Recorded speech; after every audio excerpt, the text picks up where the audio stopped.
Hello friends, मैं Tankeshwar तिवांगन warrior DD के YouTube channel में मैं आपका स्वागत करता हूं। आज हम छत्तीसगढ़ के ज्योग्राफी में देखेंगे छत्तीसगढ़ की भौगोलिक स्थिति एवं विस्तार के बारे में और उसके सीमा रेखा कौन कौन से राज्यों को टच होती है उसके बारे में भी हम पूरा विस्तृत अध्ययन करेंगे। इस आपके लेक्चर में शामिल होगा सामान्य भौगोलिक स्थिति डाटा, क्षेत्रफल के अलावा और बहुत सारी चीजें हैं जो इंडिया के रिस्पेक्ट में हम देखेंगे। दूसरा है छत्तीसगढ़ की स्थिति हम देखेंगे, भारत में उसकी स्थिति कहाँ है, मध्य प्रदेश से कैसे अलग हुआ। उसके बाद छत्तीसगढ़ निर्माण के संबंध में थोड़ा हम देख लेंगे। छत्तीसगढ़ के जिलों की स्थिति को हम इस चैप्टर में देखेंगे। छत्तीसगढ़ के अक्षांशीय और देशांतरी विस्तार के बारे में हम अध्ययन करेंगे। अंतरराष्ट्रीय मानक रेखा और छत्तीसगढ़ के जो सीमावर्ती राज्य हैं उनके बारे में डाटा हम देखेंगे और कंपैरिजन भी उसके साथ देखेंगे। ठीक है, तो ये एक बहुत बड़ा वीडियो हो जाएगा, तो इसको मैंने दो पार्ट में डिवाइड किया है। ठीक है, तो आइए स्टार्ट करते हैं।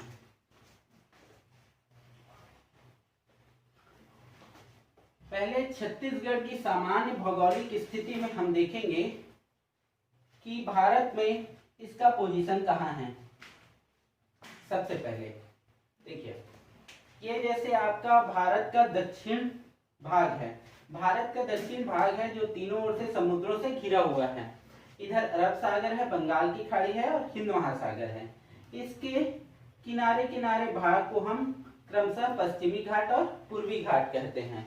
ठीक है, तो ये जो त्रिभुजाकार आकृति बनती है, ये त्रिभुजाकार आकृति आपका प्रायद्वीपीय पठार कहलाता है। ठीक है, जो कि दक्कन पठार से लगा हुआ है। इसी में प्रायद्वीपीय पठार में जैसे आपके कर्नाटक वाला भाग है, महाराष्ट्र वाला भाग है, ये सभी आते हैं। उसी प्रकार छत्तीसगढ़ भी इस प्रायद्वीपीय पठार का हिस्सा है जो कि दक्कन पठार से लगा हुआ है। तो पहला फैक्ट ये होता है कि जो छत्तीसगढ़ राज्य है दक्कन पठार से लगा हुआ प्रायद्वीपीय पठार का हिस्सा है। प्रायद्वीपीय पठार का हिस्सा है, ये सबसे महत्वपूर्ण फैक्ट है जो सीजीपीएससी पूछता है। ये दूसरा फैक्ट इसमें पूछता है कि ये कौन से जैव क्षेत्र के अंतर्गत आता है, तो ये डेक्कन जैव क्षेत्र के अंतर्गत आता है। डेक्कन जैव क्षेत्र के अंतर्गत ये आता है। आगे हम देखते हैं कि ये जो छत्तीसगढ़ राज्य है, ठीक है, एक भू आवेष्टित राज्य है। अब भू आवेष्टित का कॉन्सेप्ट आप समझ लीजिए कि ये भू आवेष्टित होता क्या है।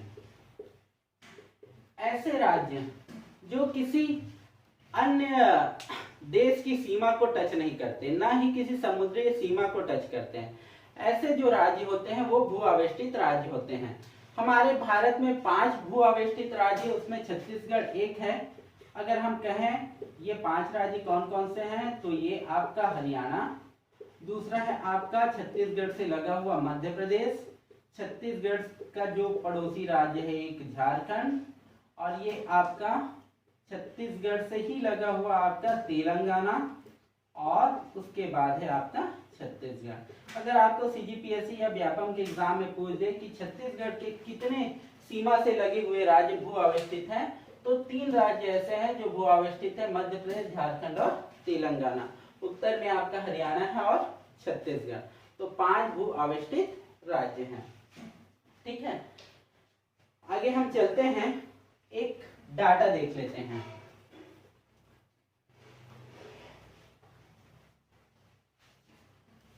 देखिए, ये जो भारत के बीच में हृदय प्रदेश कहलाता है एमपी। एमपी का जो निर्माण हुआ था 1 नवंबर 1956 को इसका निर्माण हुआ था। 1 नवंबर 1956 को निर्माण हुआ था। और ये जो मध्य प्रदेश था 1956 के पहले मध्य प्रांत एवं बरार का हिस्सा था। तो 1956 में राज्य बनने के बाद 44 वर्ष बाद इसका पुनर्गठन हुआ और उसको काटकर छत्तीसगढ़ राज्य बनाया गया 1 नवंबर 2000। तो ये याद रखिए, 1 नवंबर मध्य प्रदेश का भी निर्माण दिवस है और 1 नवंबर छत्तीसगढ़ का भी निर्माण दिवस है। तो टोटल 44 वर्ष बाद छत्तीसगढ़ का निर्माण हुआ था। ठीक है, तो इस छत्तीसगढ़ निर्माण के लिए एक विधेयक लाया गया था संसद में, मध्य प्रदेश पुनर्गठन विधेयक। मध्य प्रदेश पुनर्गठन विधेयक। ये सीजीपीएससी में पूछा गया प्रश्न है कि कौन से विधेयक के अंतर्गत छत्तीसगढ़ राज्य बनाया गया था। ठीक है, मध्य प्रदेश पुनर्गठन विधेयक सन 2000, और इसमें है अधिनियम 28 के अंतर्गत, अधिनियम 28 2000 का। ठीक है, तो ये पूछा गया प्रश्न है, ये आपको पूछ सकता है, प्रबल संभावना है।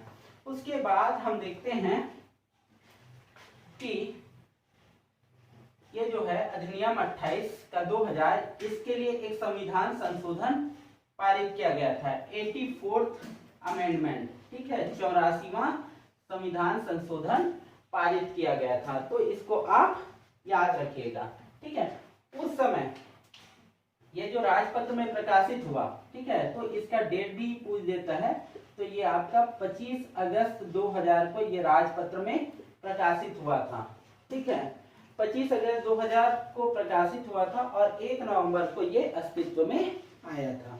ठीक है, इसके संबंध में एक क्वेश्चन और पूछता है कि इस समय भारत के जो राष्ट्रपति थे, है ना, क्योंकि उन्हीं का साइन हुआ तब ये छत्तीसगढ़ राज्य का निर्माण हो पाया, तो उस समय राष्ट्रपति थे KR नारायणन। तो ये सभी फैक्ट आप याद रखिएगा। ठीक है, 44 वर्ष तक इसका हिस्सा था। अब हम देख लेते हैं कि 1956, अब कहें कि 1947 के पहले छत्तीसगढ़ किसका हिस्सा था, ये भी पूछा जाता है।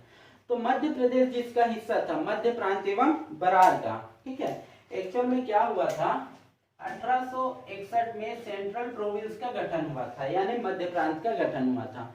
तो 1861 में जब मध्य प्रांत का गठन हुआ तो 1862 में छत्तीसगढ़ को एक स्वतंत्र संभाग बनाया गया था। ठीक है, तो उसी के अंतर्गत सेंट्रल प्रोविंस के अंतर्गत छत्तीसगढ़ राज्य आता था, सेंट्रल प्रोविंस।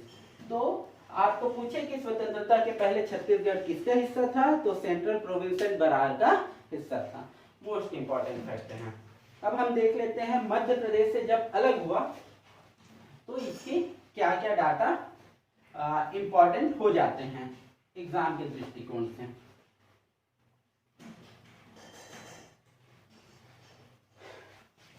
मैं एक प्रतीकात्मक मैप बना रहा हूं एमपी का।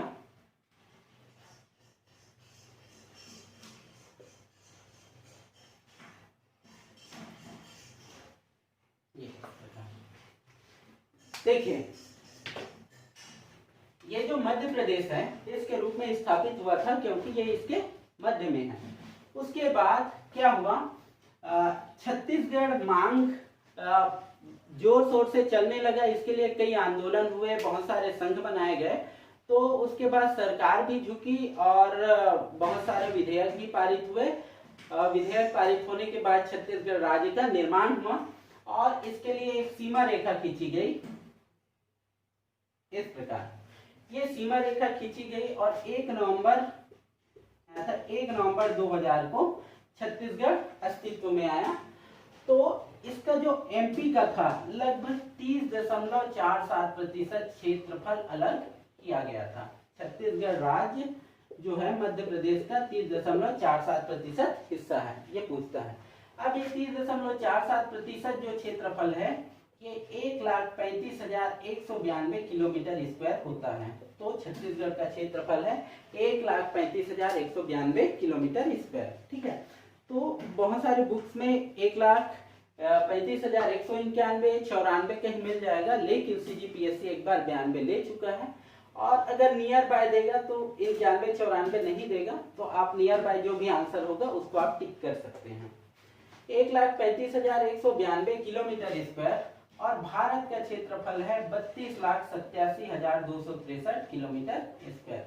अगर आप इसका परसेंट निकालते हैं तो ये निकलता है आपका 4.11%, यानी छत्तीसगढ़ जो राज्य है भारत का 4.11% हिस्सा घेरता है। ठीक है, तो भारत का ये 4.11% भाग है। उसके बाद हम पोजीशन में देखें तो 10th प्लेस रखता है। 10th प्लेस यानी कि क्षेत्रफल में 10वां बड़ा राज्य छत्तीसगढ़ है। ठीक है, 10वां बड़ा राज्य है, तो इसको आप याद रखिएगा। आगे हम देख लेते हैं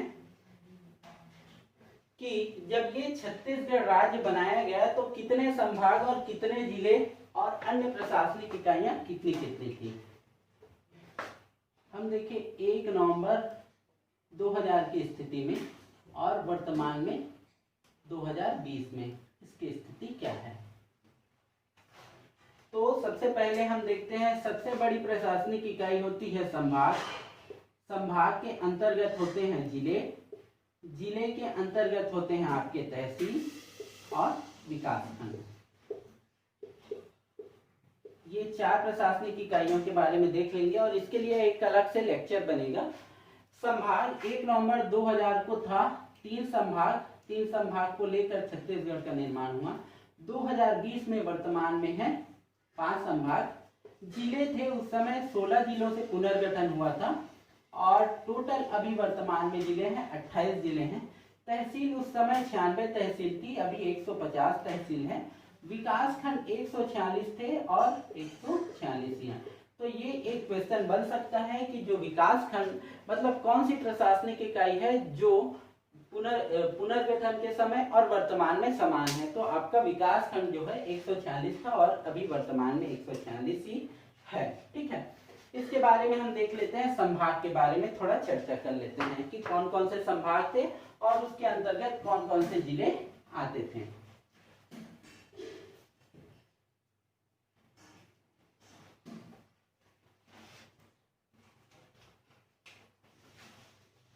ये प्रतीकात्मक एक मैप बनाता हूं। देखिए, जब छत्तीसगढ़ का निर्माण हुआ तो देखिए इसका सबसे पहला मैप तो 1905 में ही बन गया था। 1905 में क्या हुआ, 5 रियासत ऊपर की छत्तीसगढ़ में मिलाया गया था और उससे एक सीमा रेखा पंडित सुंदरलाल शर्मा ने 1918 में इसकी संकल्पना कर दी थी। उसी के अनुसार छत्तीसगढ़ राज्य की सीमा रेखा खींची गई थी। अब देखिए, जब छत्तीसगढ़ राज्य बनाया गया तो इसको 3 संभाग में विभाजित कर दिया गया। सबसे ऊपर वाला संभाग केवल एक संभाग रखा गया, बिलासपुर। बीच वाला जो संभाग था इसको नाम दिया गया था रायपुर, क्योंकि रायपुर बहुत ही प्राचीन शहर है। उसके बाद जो संभाग दिया गया था बस्तर और इसके अंतर्गत 16 जिले थे। अब वो कौन कौन से जिले थे वो हम देख लेते हैं। देखिए, बिलासपुर के अंतर्गत 7 जिले रखे गए थे उस समय। रायपुर के अंतर्गत आपके 6 जिले रखे गए थे और बस्तर के अंतर्गत 3 जिले रखे गए थे। 7 से 13 3 16 जिले हो जाते हैं। अब बिलासपुर में कौन कौन सा जिला रखा गया था, तो 2000 के पहले जो जो जिले बने थे, एक बिलासपुर, दूसरा आपका कोरबा जिला था, कोरबा के नीचे जो आपका जिला है जांजगीर चांपा था, एक रायगढ़ था, जसपुर था और 1 2 3 4 5 बिलासपुर के साथ साथ एक आपका सरगुजा था, सरगुजा के साथ आपका कोरिया था। इस प्रकार 7 जिले हो जाते हैं। अब रायपुर के 6 जिले कौन कौन से थे उसको हम देख लेते हैं। रायपुर में आपके 6 जिले थे। पहला जिला तो आपका रायपुर ही होता है। रायपुर के बाद धमतरी आपका जिला था। धमतरी के बाद महासमुंद जिला था। महासमुंद के साथ साथ दुर्ग था। दुर्ग के साथ राजनांदगांव एक जिला था। ठीक है, ये हो गए 1 2 3 4 5। राजनांदगांव के साथ एक जिला था आपका, एक था आपका कबीरधाम। तो टोटल 6 जिले थे रायपुर संभाग में, है ना। उसके बाद बस्तर संभाग में केवल 3 जिले थे। 3 जिले जो वर्तमान में 7 हैं उसको हम देखेंगे। एक आपका स्वयं बस्तर जिला था, दूसरा आपका कांकेर जिला था, तीसरा आपका दंतेवाड़ा था। तो ये 3 जिले हो जाते हैं।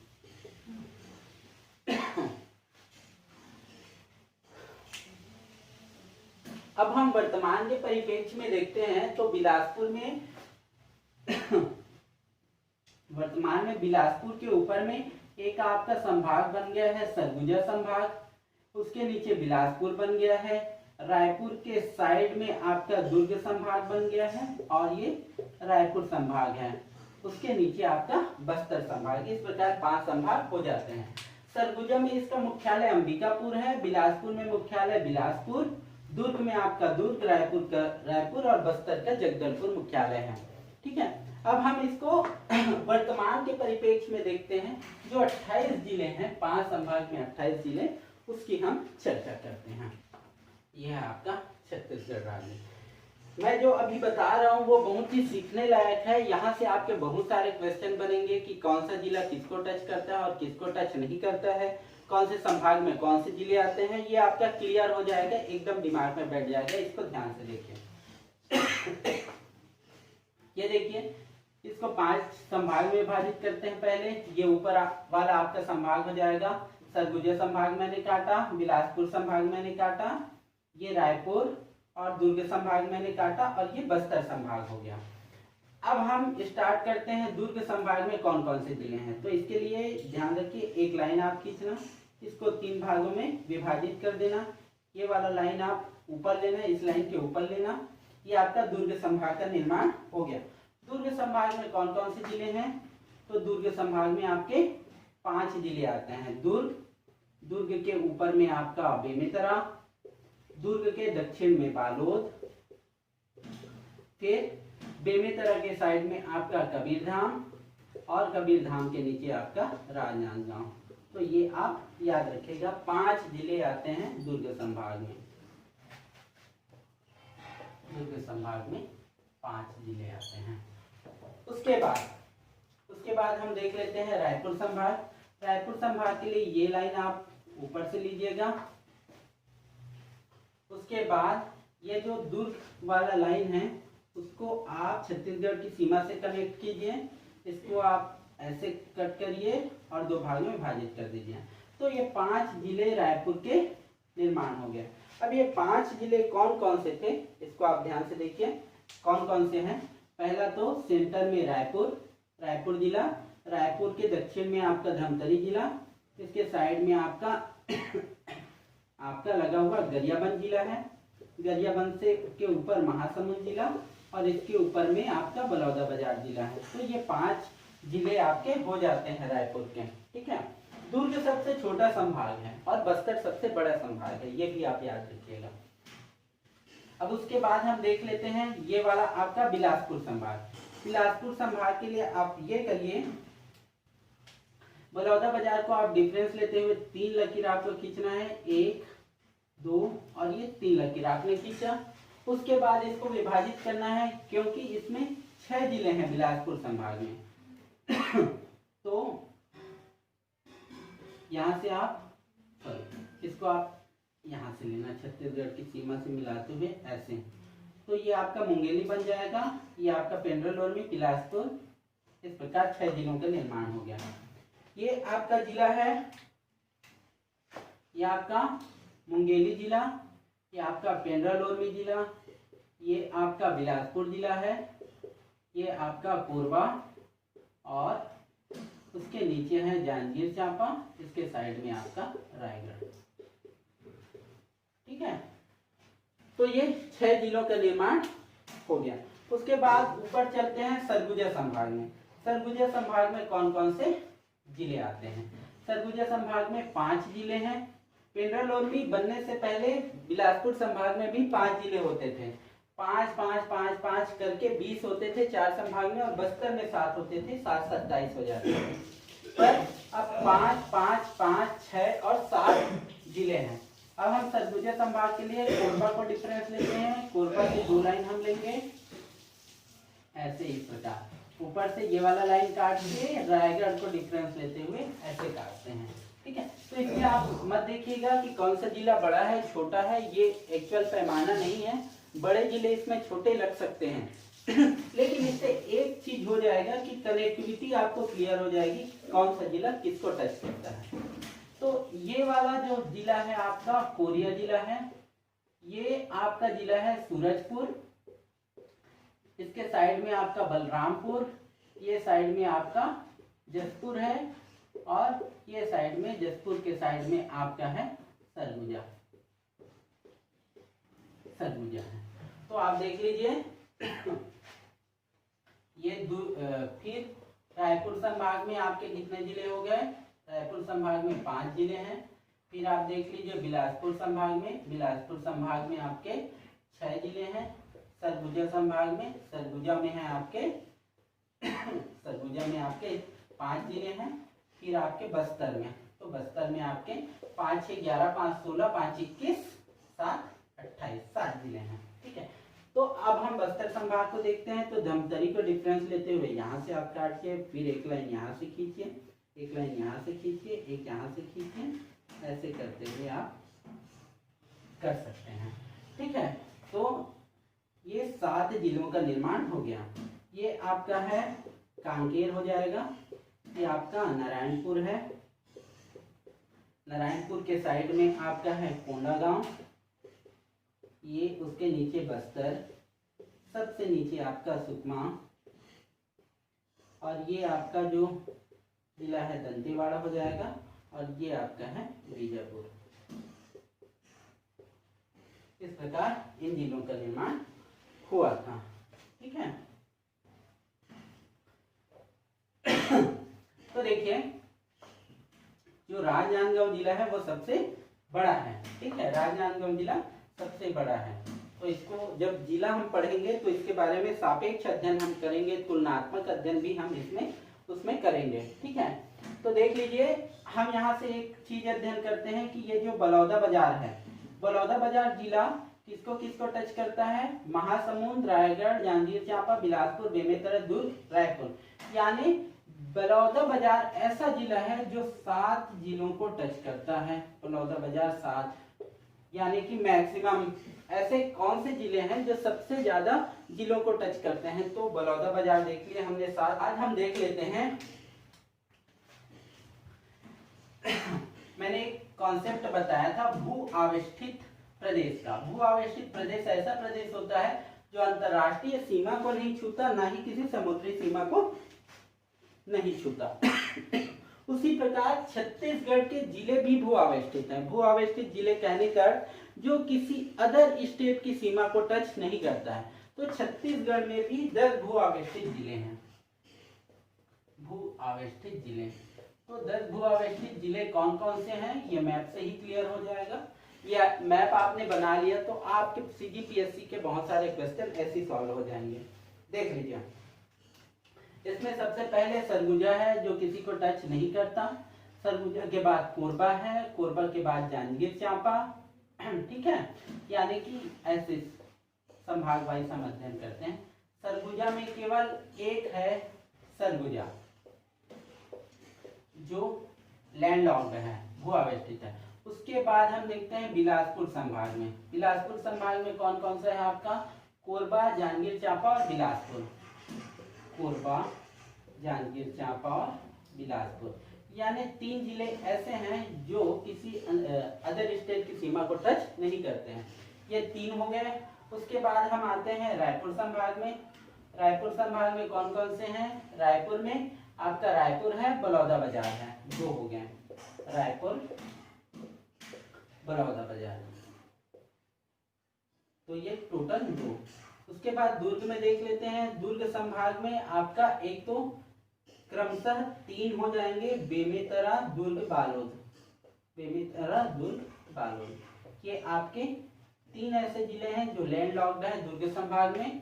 उसके बाद सबसे लास्ट में हम बस्तर संभाग में देख लेते हैं। तो बस्तर संभाग में केवल एक जिला है आपका दंतेवाड़ा। दंतेवाड़ा जो जिला है वो लैंड लॉक्ड है, तो इसको आप याद रखिएगा। ठीक है, तो टोटल 10 होते हैं और सबसे ज्यादा जो लैंडलॉक्ड जो है बिलासपुर और दुर्ग संभाग में 3-3 है। और इस लैंडलॉक्ड में सबसे बड़ा जिला मैंने नाम क्या बताया, तो लैंडलॉक्ड में सबसे बड़ा जिला कोरबा है और सबसे छोटा जिला आपका दुर्ग है। तो ये वाला फैक्ट भी आप याद रख सकते हैं, बहुत ही इंपॉर्टेंट है। उसके बाद हम देख लेते हैं इसके जो सीमावर्ती स्टेट है उसके बारे में हम अध्ययन कर लेते हैं। सबसे पहले देख लेते हैं कि ये जो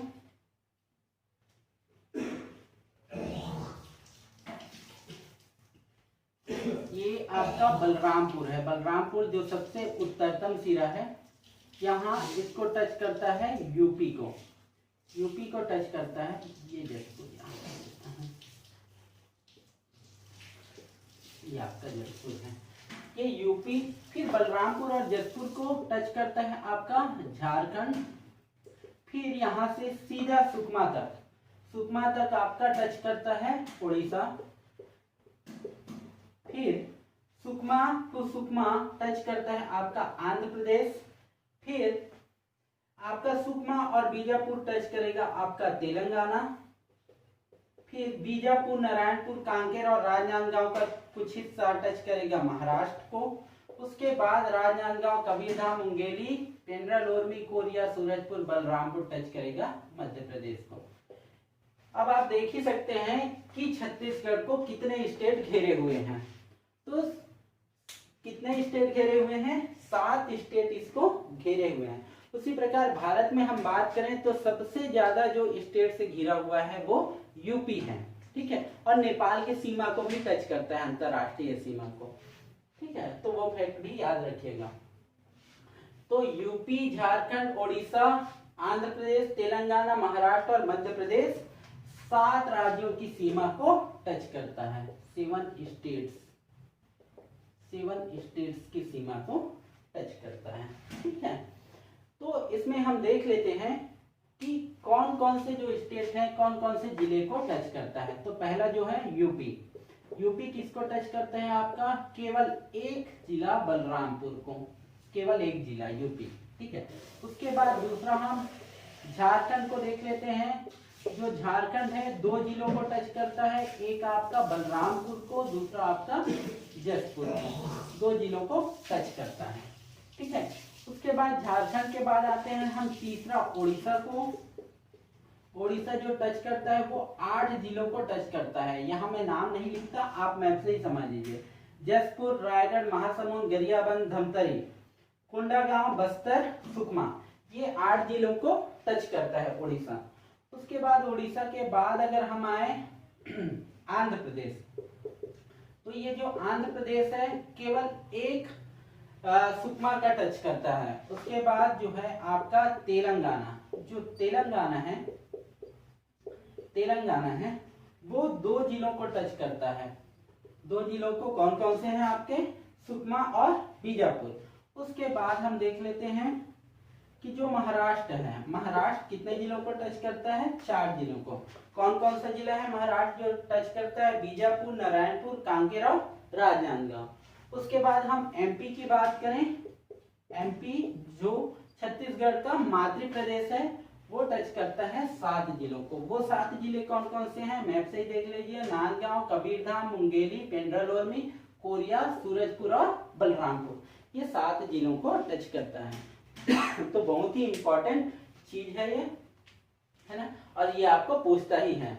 अब देखिए कि इसके दिशाओं के बारे में पूछता है कि ये कौन कौन से दिशाओं में टच करते हैं, ठीक है।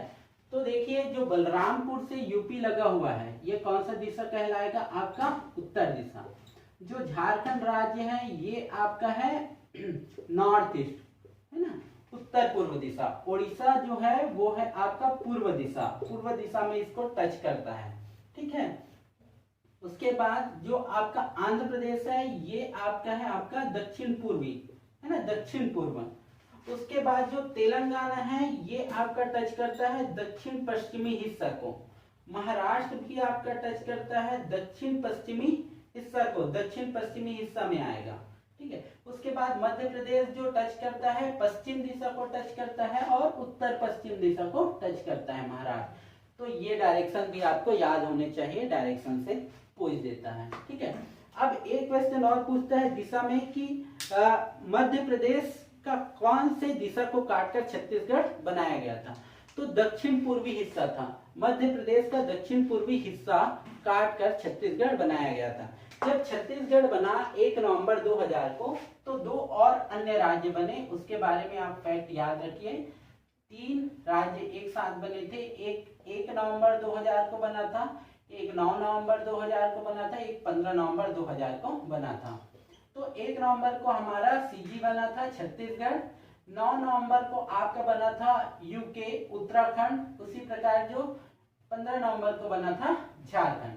तो 1 नवंबर को छत्तीसगढ़ बना 26वां राज्य, 9 नवंबर को उत्तराखंड बना 27वां राज्य और झारखंड बना आपका 28वां राज्य। उसके बाद 2 जून 2014 को एक अन्य राज्य आंध्र प्रदेश से कटकर तेलंगाना का निर्माण, जो 3 राज्यों की सीमाओं को टच करता है। ठीक है, 3 राज्यों की सीमाओं को, जैसे बलरामपुर हम देख रहे हैं, मध्य प्रदेश की सीमा को छूता है, यूपी के सीमा को साझा करता है और झारखंड से सीमा साझा करता है। तो यहाँ से क्वेश्चन बन सकते हैं, ये हम देख लेते हैं अच्छे से। देखिए, पहला आपका है बलरामपुर।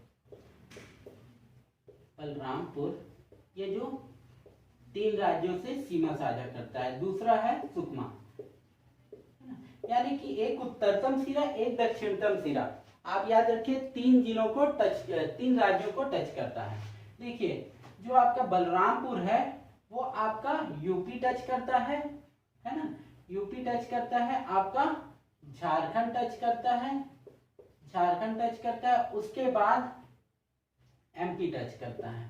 ठीक है, और सुकमा जो है, सुकमा किसको किसको टच करता है, आपका उड़ीसा को टच करता है और आंध्र प्रदेश को टच करता है, फिर तेलंगाना को, है ना।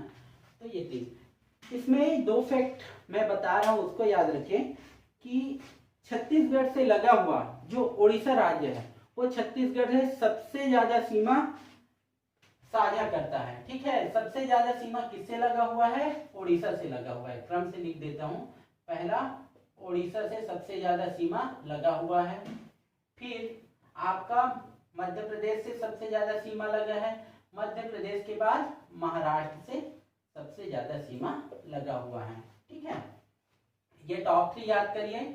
और उसके बाद सबसे कम सीमा जो लगा हुआ है वो आंध्र प्रदेश से लगा हुआ है, आंध्र प्रदेश से लगा हुआ है, सबसे कम सीमा आंध्र प्रदेश से लगा हुआ है। उसके बाद ये याद रखिए कि सबसे ज्यादा सीमा जो साझा करता है, कौन सा जिला सबसे ज्यादा सीमा साझा करता है, मतलब दूसरे स्टेट से किसका सीमा सबसे ज्यादा लगा हुआ है, तो वो है गरियाबंद, सबसे अधिक सीमा साझा, सीमा साझा, तो वो आपका जिला है गरियाबंद। और सबसे कम जो है, सबसे कम सीमा साझा करता है वो हमारा है धमतरी, जो उड़ीसा को टच करता है, सबसे कम सीमा साझा करता है धमतरी। तो गरियाबंद और धमतरी पास पास ही है, तो याद रखने में कठिनाई नहीं होगी। गरियाबंद ऊपर है, वो आपका टच करता है टच करता है आपको, है ना, सबसे ज्यादा, धमतरी सबसे कम।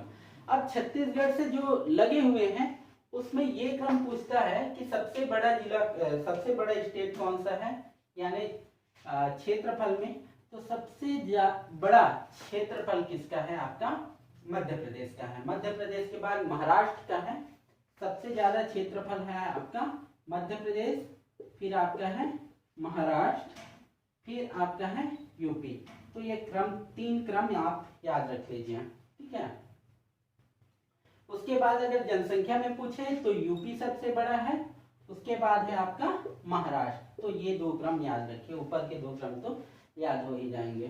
ठीक है,